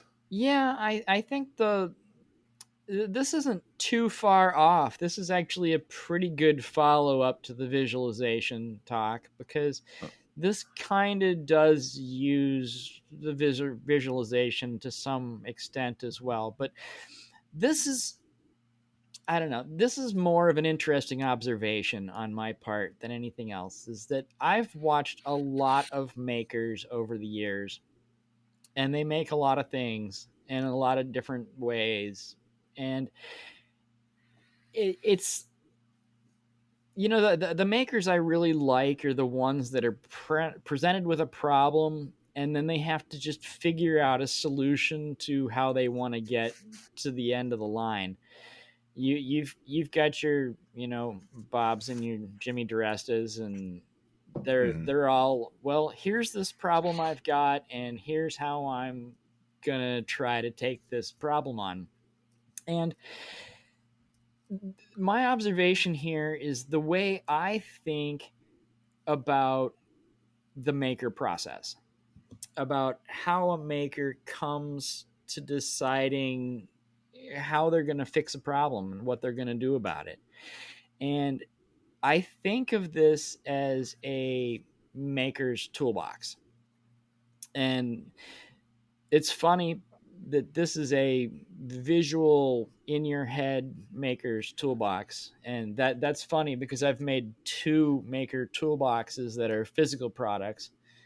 One of which looks like a toolbox, but it's not. You flip it upside down, and it's got a DIY 8 ball in the bottom. So you can ask it a question and then flip it Oh, the upside magic eight down. ball. Yeah, Yeah, I yeah, remember the that. magic Yep. eight Yep. Yep. ball toy. Yep. Yep. So one of my maker toolboxes is a wooden fake toolbox that's got a magic 8 ball DIY'd into the bottom of it that you can Mhm. ask questions of it, and it gives you answers to maker questions like, yes, you should buy a new tool. Um, Always. exactly. And then the second maker toolbox I made one of Jimmy's toolbox Oh, the things. carpenter box. Yep. Yeah, the carpenter carry box, and Yep. I used my CNC to cut the pieces out of the template sheet and then inlay Duresta on both sides of it. So I've already made two physical toolboxes, but here's my visual mental toolbox. This is the way I think makers solve projects. Is I think of this toolbox in my head and I put into this toolbox. I start by putting in every material type of stuff I've got in my shop that I can work with. I've got plywood, I've got hardwood, I've got 2x4s, 4x4s, I've got metal sheets, I've got metal bars, I've got resin, I've got nails, screws. I've got Hmm. things that I can use to make shit with. So every material that you have available to you, throw it into the toolbox. Think of this as like like a big witch's pot, one of those big ass Cauldron. vats that you Yeah. would, do a witch's brew in. Huge one. Throw in every material that you've got access to buy or own. Next, throw in every tool you own. I don't care what it is. You throw in the CNC, you throw in the table saw, you throw in your battery tools, you throw in your hand tools, you throw in your planes and your chisels and your if you own it and it looks like a Hmm. freaking tool, throw it in the fucking pot. Okay? Hmm. And the next thing you throw in is every tip, every technique, every trick, every method of joinery, every method that you can think of to make these things get put together in different ways. And you throw all that into this magic toolbox in your head. You've got all of your techniques and your ways to put things together and take things apart. You've got all your materials and you've got all your tools. Now, when you're presented with a problem, say the wife comes to you and says, "Hey, I've got this problem. I've got nowhere to set my beer on the end of the freaking couch because there's not room for a coffee table there." Then you go, "Okay, I need to create something that will hold her beer right next to the couch." And you take that problem over to your magic toolbox in your head and you go, "What am I going to do to solve this problem?" And then you start stirring the pot and you go, "Okay, well, I could use these sheets of plywood and I could use the wood glue and I could use some screws and I could put these things together and I could build something with wood and then I could sand it and then I could finish it and it would fit right up the edge and it would have a cup holder in it and that would work." Hmm. Or I could use these steel bars over here and I could weld them together to make a frame that sticks up and then I could 3D print something that goes on the top of those bars, and that could work for a cup holder. Or I could do any one of about 746 Hmm. other fucking possible solutions to solve this Yeah. problem.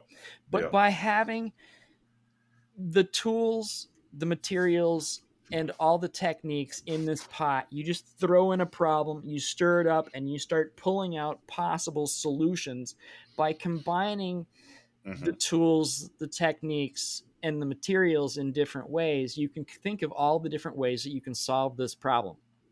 Right. Sometimes you come up with an idea and you go, "Oh, that's great. Let's run off and do it." Sometimes you think of 12 different solutions and depends on how Yeah. serious of a Yeah. commitment you're talking about. And But I like everything you've talked about tonight so far has had works on levels and works on applications. Again, yeah, I'm going to pull out to uh, I don't John Malecki. okay, He's got a bunch of videos that are um, we're going to make a 1 day cutting board, a 5 day cutting board, and a 2 week cutting board, or a 1 day table, a 5 day, a 2 day table, and a 1 week table. right, And they all, let's use the end tables for example, they all hold up a beer at the end of the project, right, but one is made out of pine and sheetrock screws, and the next, that's the 1 day table, because right. the Oh, you skill, got time fault. well, you didn't. You only had wood screws and some pine and a little bit of skill, because you're just starting, or it's not your bailiwick or whatever. Right, The next one is, hey, you got a hobby shop in the basement or a shed out back or whatever. I can spend 2 or 3 days, get some plywood, and maybe I've got a small CNC or a laser I can cut joinery with, finger joints on and stuff like that. Or I've been doing this 10 years now, and my toolbox is big enough that I've got, uh, wood whisperer level hand planes and stuff like that. And I'm going to use burl, maple, and, all this kind right, of stuff, But at the end of the day, you still just need someplace to put your damn beer. right. But there's so many different possibilities of Hmm. things that you could make to hold your beer, Right. and they have all different materials and Hmm. all different ways of putting them together. I mean, you've With got all levels of you want to, skills. yeah. I mean, I started doing metalworking by taking pieces of metal and I would drill holes in them and I would use a nut and a bolt to hold them together Yeah. and You crank made the your own damn erector thing. set. Yeah, basically, you just custom erector set for the old people who remember what an erector set is. Um, but yeah, I mean that's how I used to do things before I had a a welder that I could do poorly and other, Yeah. I mean, I didn't have good tools. I mean, sometimes you got to use a hacksaw, sometimes you got to Yeah. use a Dremel, sometimes you got an angle grinder, I, sometimes you and, got a metal bandsaw. Just what you yeah. got and what you got to work with to make it do what you need to do. And I do think having the ability to visualize, whether you're natural at it or you have to exercise that muscle and get good at it or whatever, that is visualization is a very important tool in digital fabrication. Because Yeah. while these softwares are powerful and these tools are powerful, but they really are the dumbest tools in all of the skill stuff. You know what I mean? Well, Because they can only do what you can tell it to do. right. They seem to be smart tools, but Hmm. you have to come up with what you want those tools to do. They're Yeah, I mean, yeah, they're a completely unprogrammed robot. I yeah. mean, 90, you buy a 99 point. robot from the factory, it knows how to walk Yeah, and talk, and yeah. Rosie knows how to vacuum your carpet and make your Hmm. coffee for you. I Yeah, mean that the Jetsons have got that going for them. It came pre-programmed, but these robots are stupid. They only do what you tell them to do, yep. and you can't I tell have, them to do something unless you can think of a project that will fit that tool set. yep. I've got a box in my bit draw that probably has a couple of pounds by now, 2 or 3 pounds maybe, of high carbon tool steel in pieces. And I can promise you, every single time my CNC, Mr. Hannibal over here, has messed up, it's because I told him to. Yeah, You know, yeah. because of my lack of vision at that point. My box is much lighter than yours, but it's not because I don't make mistakes. It's because if you've got a quarter-inch end mill in a CNC that is being pushed by belts, Mm-hmm. you can't break the bit. If you could run it Oh, right into a fucking wall, you can stall the router, you can stall the CNC as the belt goes click, click, click, click, click yeah, as it yeah, slips. But I could not physically break a quarter-inch end mill by running it into something, no matter how hard I fucking tried, because the belt won't push it into something hard enough to snap it. yeah. Hannibal eats them like chips. I don't think I've even broken I don't think I've broken anything bigger than a 1/16 inch end mill. Wow, I that's think cool. Yeah, I've bent a 1/8, yeah, and I think I've broken a, there's a reason that you get 1/32 inch end mills in 10 packs. We're just yeah, going to say there's a reason those things come in a yeah, 10 pack. It's nice that you can get a 10 pack of those suckers for like $15. yeah, Well, at least pre-tariffs. I haven't looked recent this year, but yeah. um at least I last year you could get a 10 pack of 1/32 inch end mills for like $15 at least last year. And that's a good thing because you're going to break four of them by the time you find yeah, your feeds yeah, and speeds. And I mean, I think the first project I did that needed those, I probably went through, I think I was on the 10th one when I finished the project. yeah. I miss the worst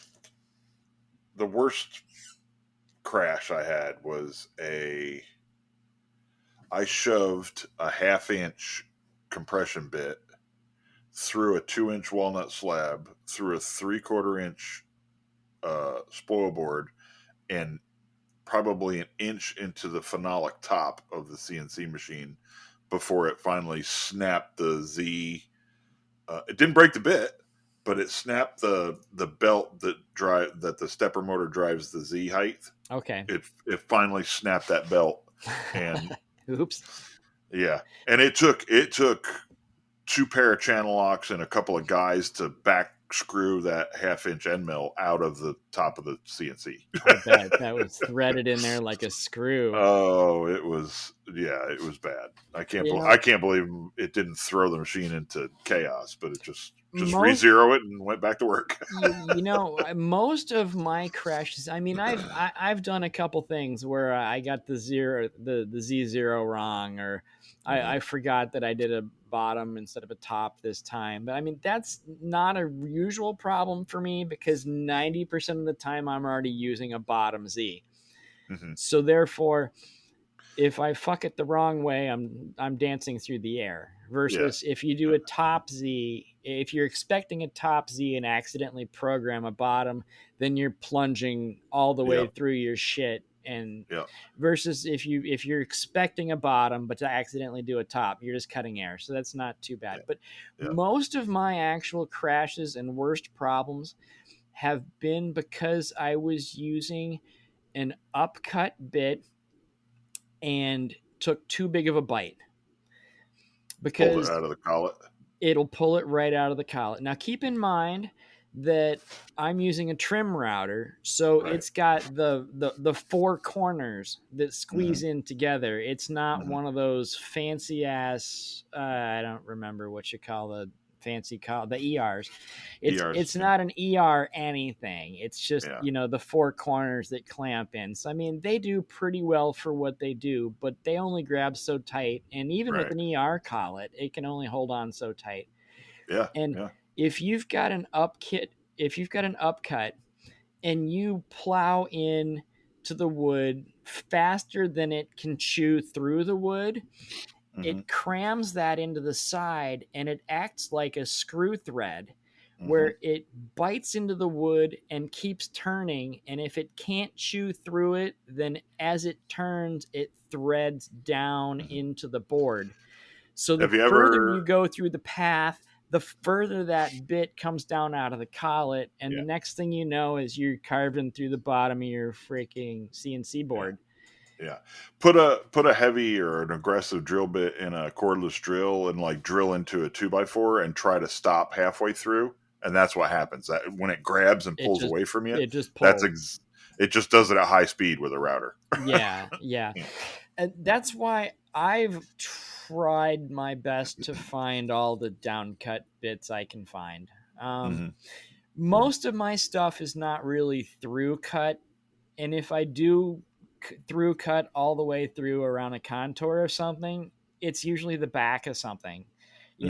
If I'm cutting a board out, I do something fancy on the top of the board and then I do a contour to cut it out around the bottom. And at that point, anything where the bit comes out the bottom is the back of my workpiece 95% of the times. I don't give a Yeah. shit if the Yeah. downcut makes the back edge a little bit funky.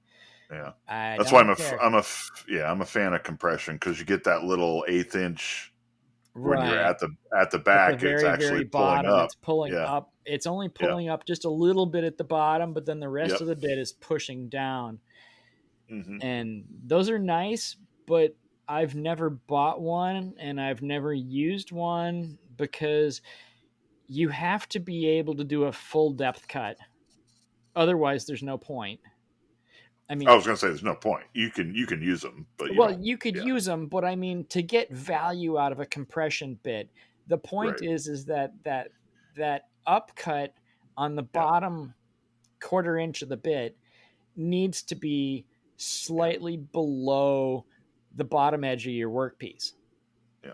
Yeah. to get the best Or use out of it. You're doing a full depth cut pass. I mean, if you've got a half-inch piece of plywood, you need to be a half Mhm. inch plus a 16th down, and it'll cut up on the bottom edge and Mhm. down on the rest of it, and it works Yeah. beautifully.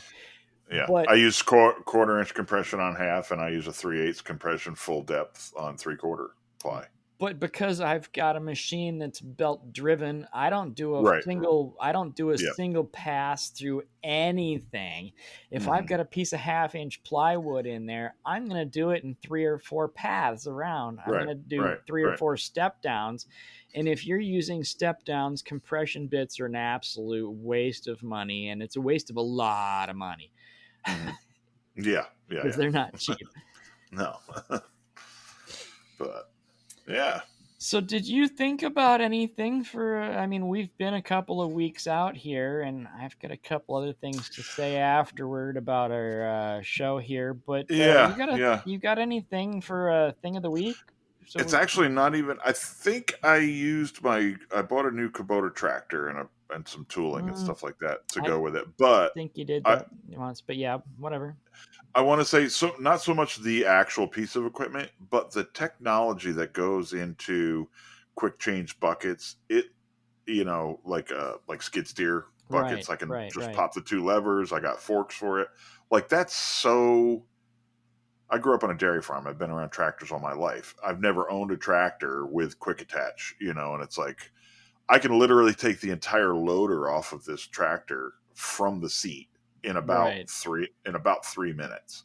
So to switch it over to what I'm calling now my lawnmower, because I put a finish mower on the back, right. um, you just drop the bucket and now I can get into tight places. But my last tractor didn't have a changeable bucket, didn't have the ability to, handle a big No, you're finish out there mower. with a sledgehammer for 2.5 hours to take off Oh, it a was piece like ridiculous. that. And it's just like I dropped the bucket, I grabbed the forks, I got a hard plastic pallet. I use that for a work area, a work surface outside the shop. It's Right, literally a table I could drive around the yard with, you know, right. and it's just so convenient. The convenience of having good, like, I don't even want to say good quality tools, but Accessories and accessory the tools ability to swap your accessories.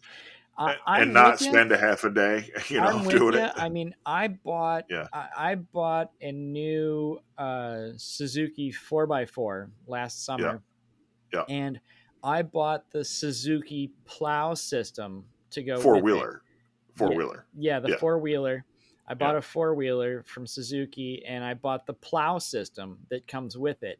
And Hmm. it's an integrated plow. It's not the normal thing that hooks up underneath. It's got a couple of big Frankenstein out the neck looking pegs on the front Uh, edge of the frame, and you just push the plow into it and it just goes click click and it's eh, locked in. All you got to yeah. do is hook the winch Winch cable. onto it and you're away and gone. And Yeah. when you're done plowing, if you want to drop that thing, you disconnect the winch, you lift a lever and pull the thing back Yeah. about You don't one have to drive. inch.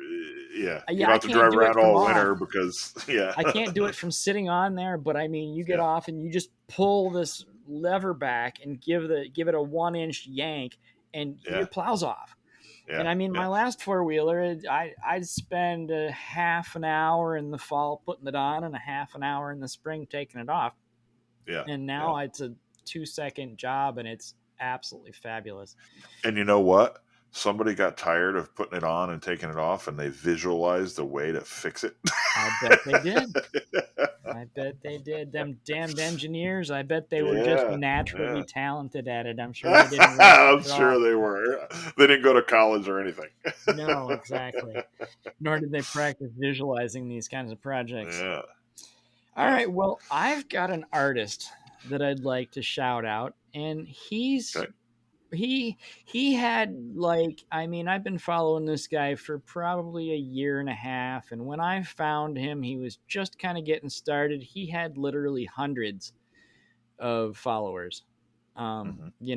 It was under 1,000. Maybe he's Yeah. 400 followers or something like. I don't know what he's up to. He's like 100,000 right now because Wow. he is blown up. The account is called Average Designed Wood. I believe it's all one word. Average Designed Wood.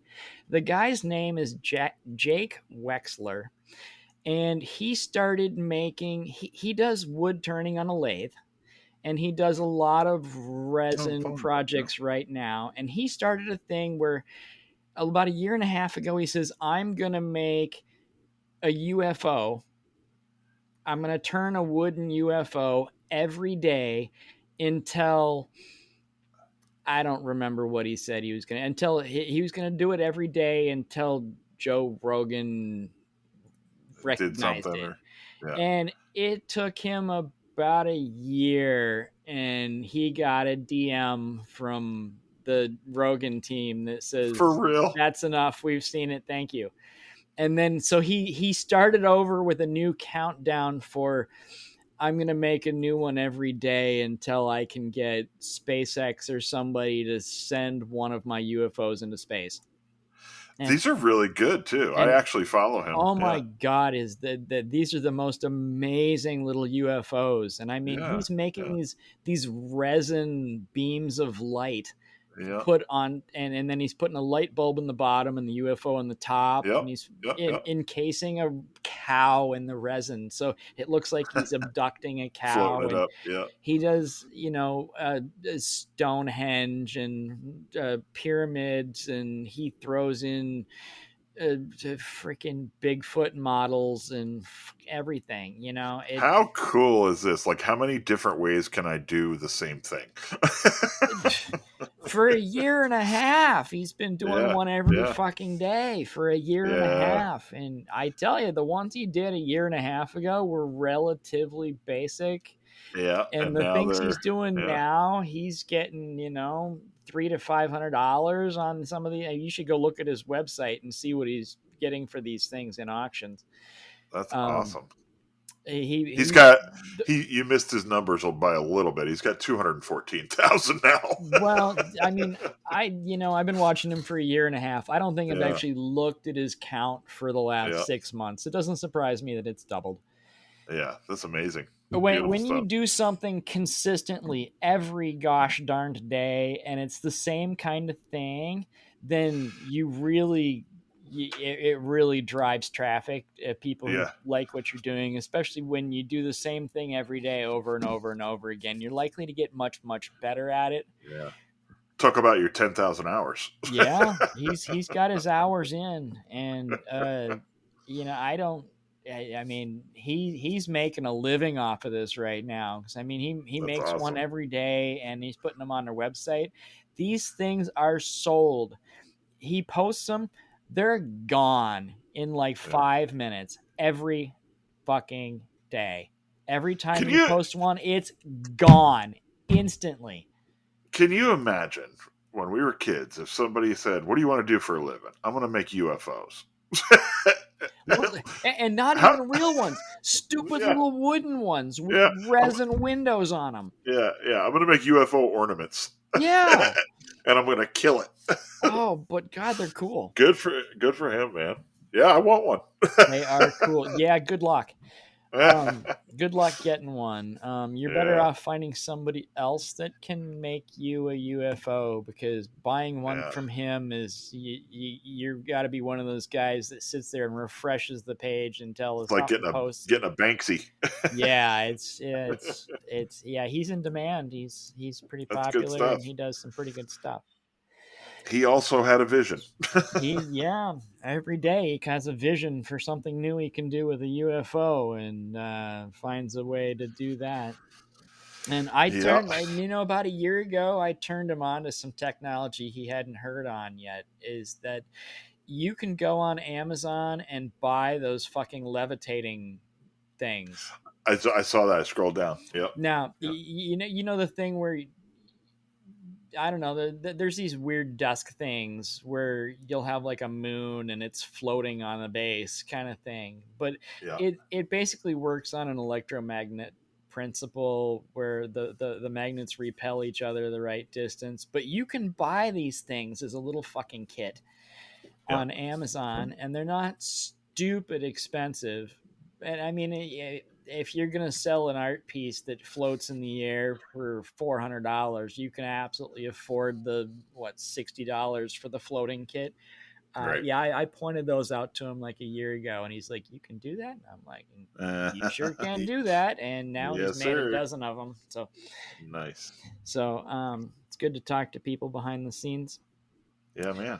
So Speaking of behind the scenes, what do we speaking of got going behind the on? scenes, we've got some other business to discuss related to the podcast here. Yeah.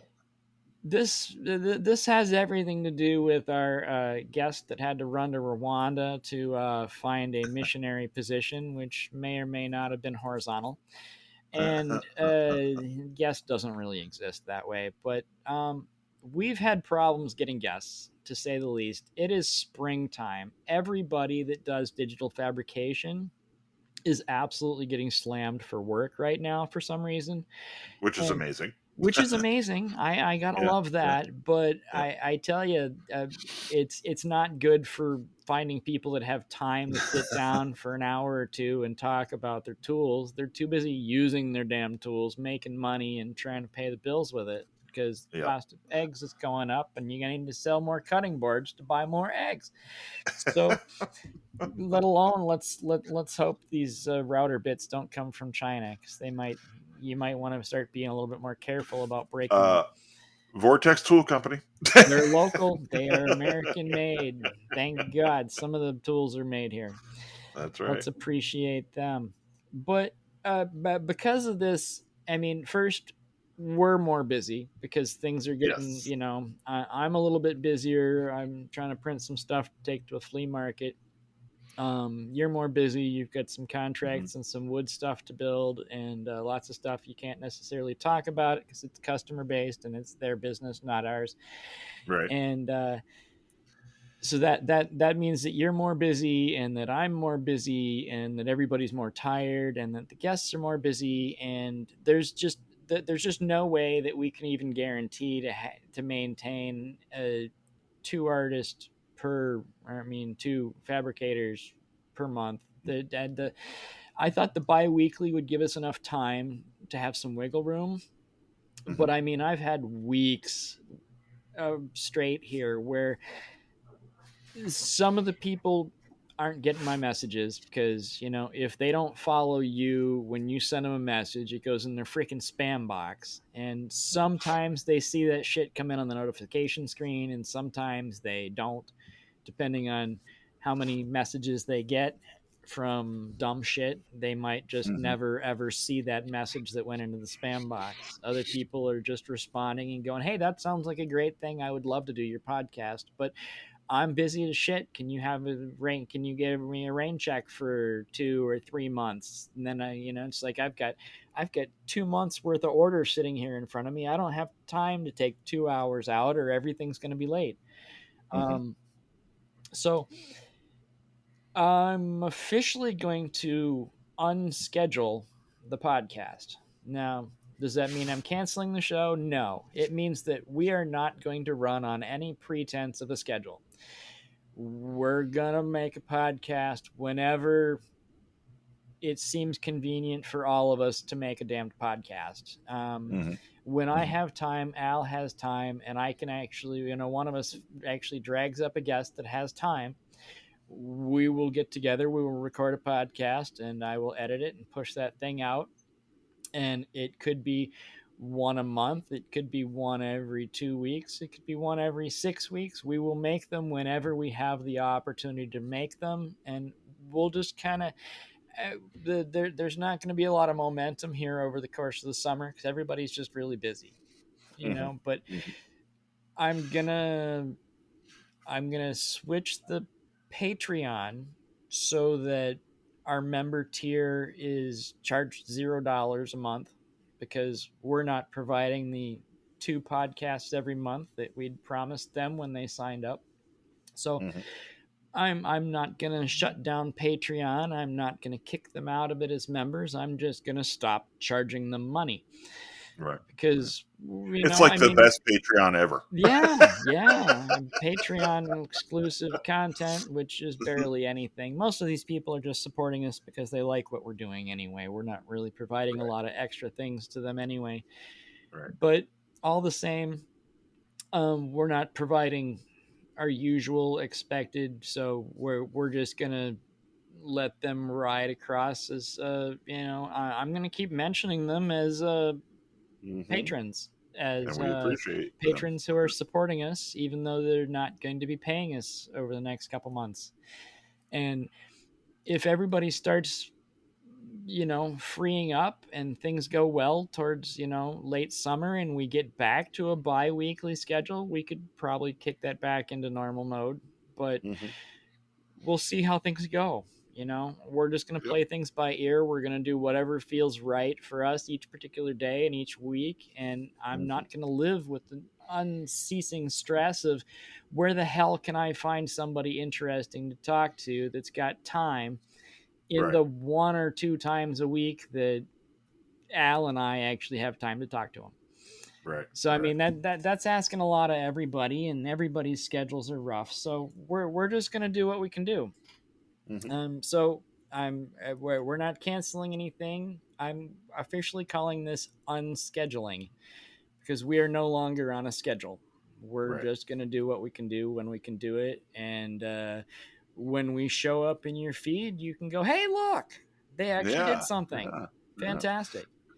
Keep following us in in our stories. We'll So keep yeah, we're announcing gonna announcing.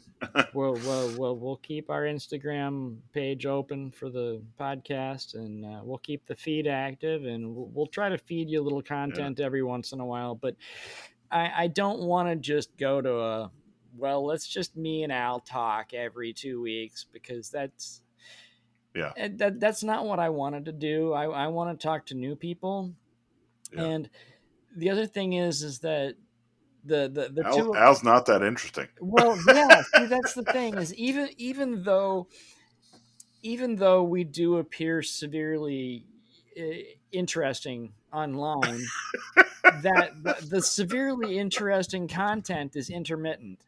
Now, the deal where the hosts can sit there and talk to each other about stuff every single week and still be interesting. First, it requires a third body, because well, it doesn't require, but it's a lot easier with three people than it is with two. Yeah. Most of the good content podcasts where they just talk to each other every week is usually three guys or three peoples Three or peoples. some Yeah. variety. So I mean, to Be do that, careful. but the other thing is to be successful at that, it's really good when you've got three people who are content creators because all three of them are trying to create a new YouTube video every single week. So they're doing a new project every week and they're making progress on different stuff every single week. And they've got new and interesting, exciting things to talk about every single week. Hmm. And I'll push out the most amazing projects ever, but you're only going to see one pop every 8 weeks. And there's Hmm. only so much I can talk about. Well, I did another, you know, 8 hours of software fighting Fusion to make it do something crazy and figure out how to do some crazy. That's not super interesting content every week. Right. I mean, sometimes I'll spend 2 or 3 weeks just playing with software, trying to figure out what I want to do and how I want it to work before I even start making noise and dust. So Hmm. we're just not the kind of makers that can talk about ourselves every week consistently. So I don't want to become that kind of podcast. I still want to be the let's Relevant. interview Yeah. cool and interesting people about their shit. Yeah. And if that means we only get to interview somebody about their cool and interesting shit once a month, then that's what it is. It is what it is. And when everybody's time frees up, we'll try to push up the schedule a little bit better again, maybe. Yeah. But We'll we'll get do more what we can episodes do. than we can. Yeah. So that is the behind the scenes updates as to what we're doing. And in case anybody noticed, this is coming out a week after it normally would have. I mean, Hmm. we're normally bi-weekly, but last week we missed completely, and this is going to be week 3 where we come in with this one. Yeah. But this will be the beginning of the random. You'll get one when you get one system, Yeah. which is going to have to work because it's either that or we just quit, Crash and it. And we don't want to do that. we don't want to quit. We don't want to stop doing it. We just Yeah. we're having difficulties doing it at the Yeah. pace we would prefer. And we want to do it right. Yeah, I'd rather Yeah. not just get Yeah. Joe Bob in here because he bought a CNC last week and talk about what he's done with it Right. so far, because Yeah. that's not. I mean, uh, everybody's got something interesting to say, but it'd Yeah. be a lot more of a learning experience for them than it would be an interesting experience to hear about them at this point. Right. You have to have figured out how to make something cool and want to talk about that, at least to some extent. Mm-hmm. So it is what it is. Um, you got anything else, Al? Or we're about 2 hours in and we've had a really good No, conversation. But should we wrap yeah, this up, or you got anything else we forgot about? I don't think we forgot anything. I think you covered it. You said it. You said it very eloquently to just kind of go to a rando schedule. Yeah, I think that's good because to your point, we don't want to throw episodes out there just to do it, but we don't want to throw the podcast away either because there's a lot of good. I think right. we've had hella guests, man. I think everybody we've talked to has been amazing, And, and I and and I think everybody we're gonna talk to in the future is going to be amazing. It's just not going to be as frequent. right, right. And I mean, and the other thing that we've got going for us is we know that we've got rain checks. I mean, we Yeah, do yeah, yeah. we do hmm have I've at got least. three. You've got three. I've got Yeah, probably three as well, of yeah, people who are perfectly yeah, happy to talk to us yeah, yeah, when they actually get caught up with their freaking lives and their time and actually have a chance to do it. So yeah. we've So if you probably go to got a a solid month, 6 rain checks of people who are yeah, really going to be interesting and fun to talk to yeah, yeah, when we actually have the time to make that happen. But that's it'll be certainly amazing. not It'll this be awesome. week or next week from the sound of it. So Right, right. I like the term Perfect. unscheduled. It just means it happens when it happens, you Yeah, know? yeah, and you heard it here. Unscheduled podcasting is going to be the new podcasting style. Absolutely. And it's the absolute best to remain mediocre for as long as possible. That's right. That's right. But hey, we told you in the disclaimer we weren't as amazing as we look. We're just what we are. That's right. So That's it right. is what it is. I So only play a doctor on Instagram. exactly. So I guess I need to thank Al for taking the time to hang out out of his busy schedule.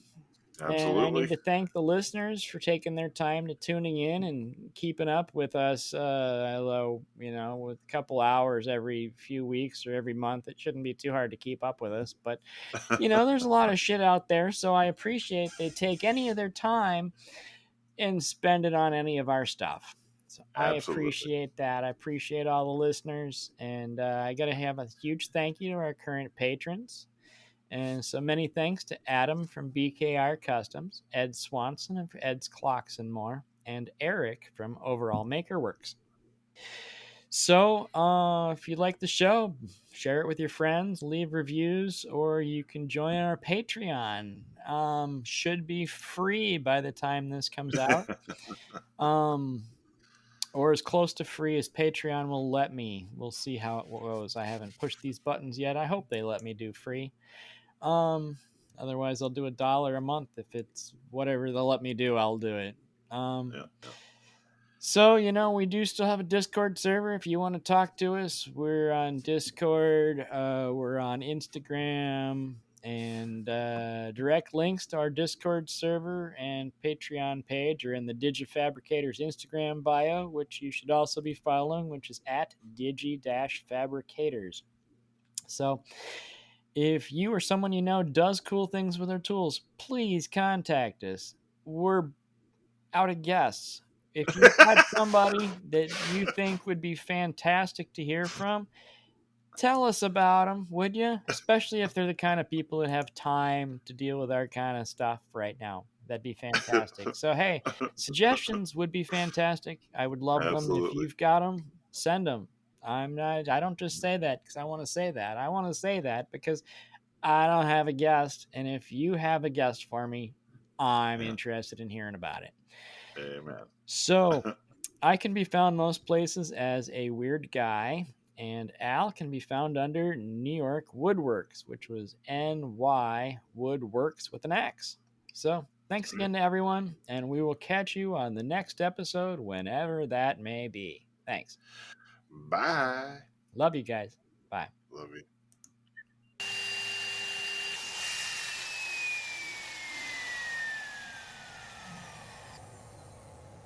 Sweet. Nailed it.